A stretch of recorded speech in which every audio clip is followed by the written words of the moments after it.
the Phoenicians, an absolutely fascinating people. And if you want to learn a bit more about them, then I'm going to be doing some videos on them. I'm going to start now with some basics. So you know what to do. Click follow and a like wouldn't go amiss.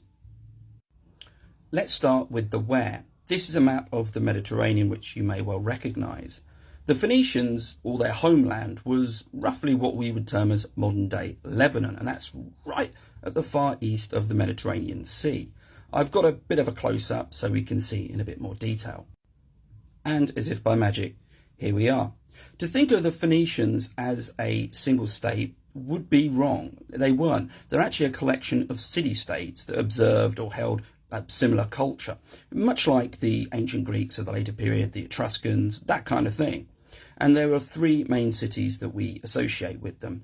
There was Byblos, Sidon and Tyre. You might have heard of the latter two, they're a bit more famous.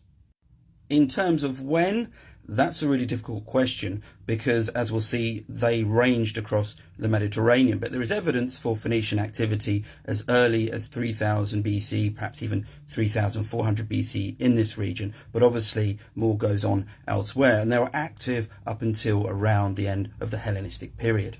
So, if you want to know more about Phoenicians, I'll be doing more videos on them, and if you're still watching now, well, thank you very much. Don't forget, click follow.